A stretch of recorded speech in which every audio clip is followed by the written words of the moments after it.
Now, many governments have taken loans or applied for loans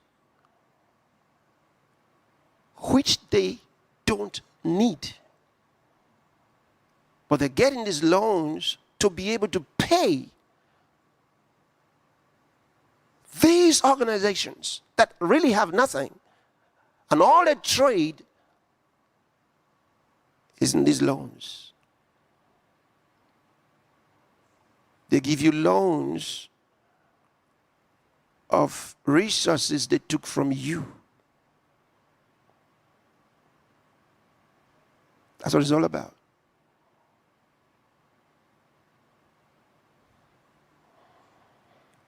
But we are at a stage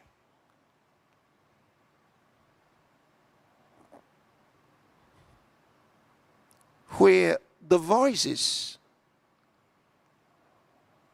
of those that know the truth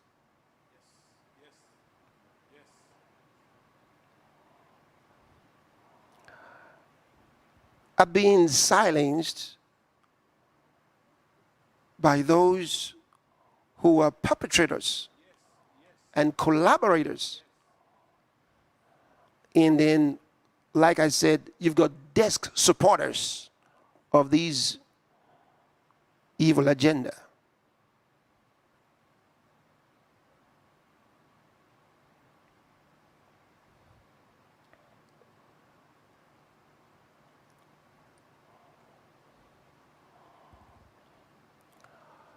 One of the things that many of these people, well, maybe I should talk to you first about the governments.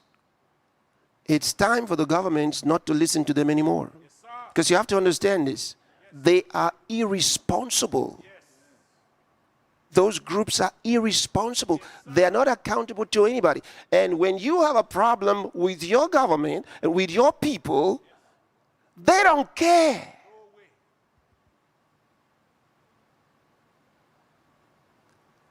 They draft policies for you in their own interest, like they just did. But government leaders are accountable to their people. And what the Bible tells us is that God is behind government structures. You read your Bible, he tells you. He's behind government structures. Government authority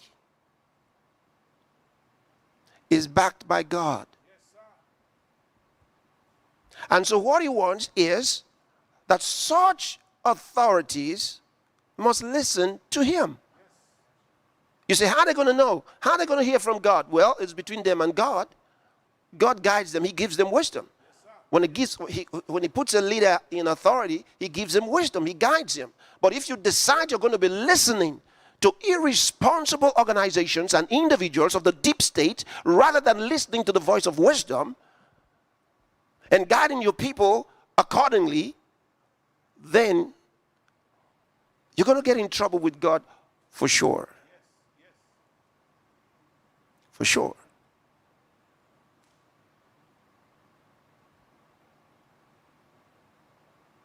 And that is where we have issues where, as Christians, we're normally supporters of government anywhere in the world. We're supporters of government any day, any time. But once a government is taking instructions from the deep state, we are not in support. We're not in support.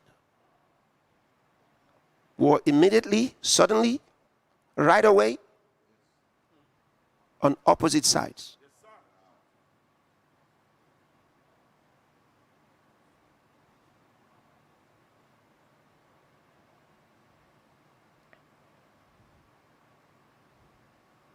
So we are now at a period where every government should go and sit down and do what they came into office for. If you're a government official, you're a president, a prime minister, a governor, the reasons you came to office, go and pursue.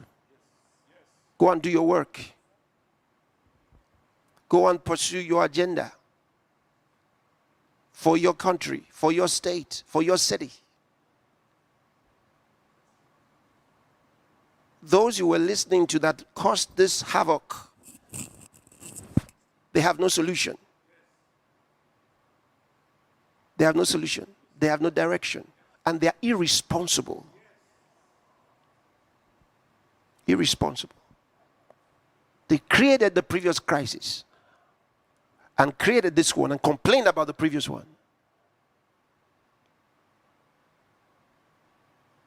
And it's time for every government to subject the information given to them by these so-called global organizations. What makes them global? Because they have an office in the United States? Is that what it is to be global?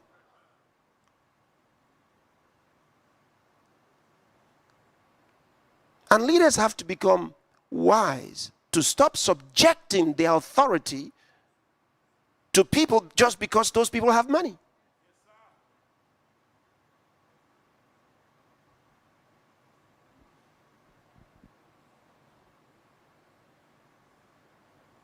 Otherwise, it means that we're just looking at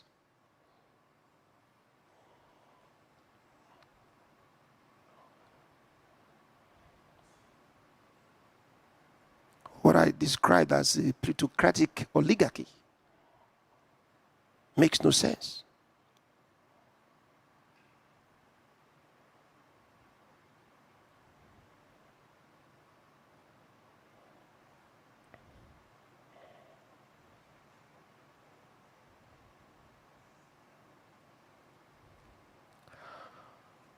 You are wise to not listen to those who hijack the governments. Every country should wake up now and stop waiting for some organization to come to your rescue. Especially those in Africa, because those you're waiting for don't like you very much. History should have told you, because they're calling for population reduction and you are the target. Wake up. And I want you to think, is it possible? Do you really think, do you really assume that those who are advocating population reduction and complaining that African populations must be reduced, do you really think they will provide policies, vaccines to save your lives? Is that really, do you really think so? Have we come this far to be stupid?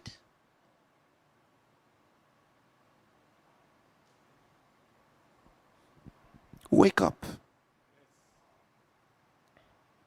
Wake up and ask yourself questions. Because one of the positive things you have is your population. Destroy that and you're done. Destroy it and you're done.